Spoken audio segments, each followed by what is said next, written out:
اغل مگر باپی دی دونه میرا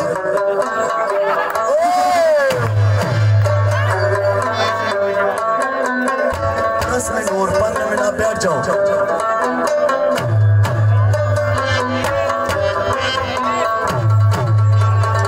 آستا خافور پار اور کوکے داستان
راشد کونډ داس خاص وکا چیار څنګه سبا کېږي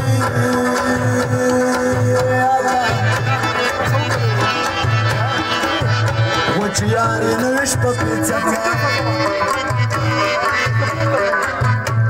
عبدالله چا باندې مینه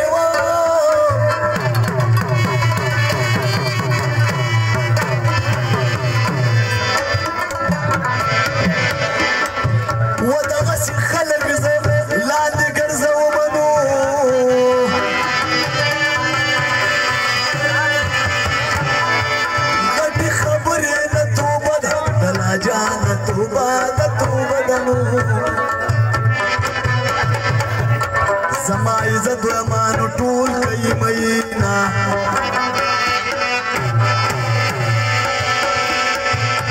او دا حلقم دا حاجت بی دراغه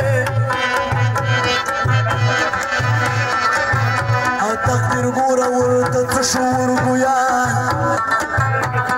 پیرې ویل ښځه زما دې ویل زما ده او شریعت کې شو قاضي دورا روانه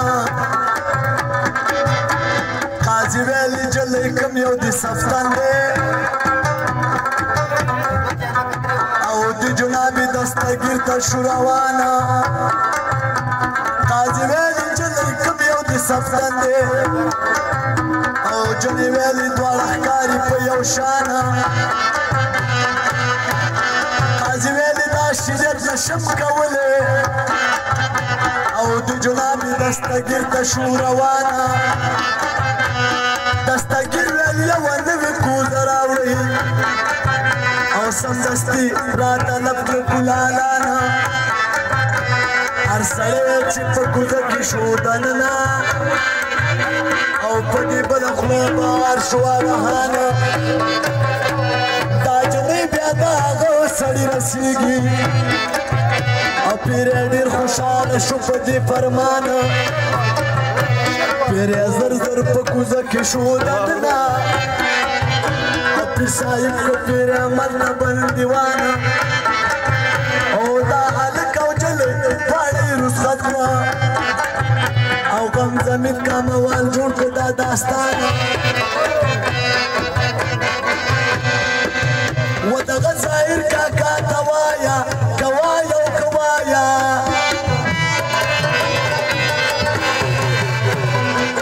ستا فرمایش مې وې پوره کړلو میینه که دې پینډۍ له کله لاړې پخپله هغه اشنا مې وایه سلامونه و دغه پینډۍ دې تل آباد وي آباد وي آباد وي که نه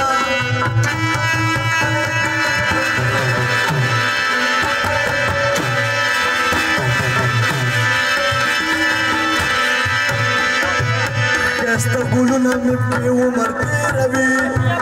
الله مشکل دې ویمه لړکه دا طیب جان به دا دوا درته کوي و خدای دې د دې ځمکې باچا کا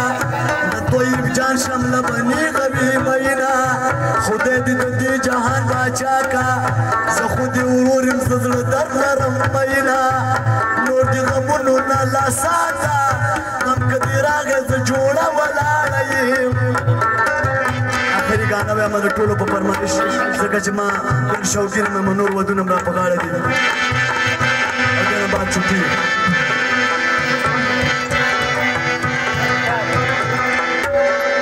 د علي جان په ډولۍ وشیندئ ګلونه مبارکه ستاسو مبارک شه مبارک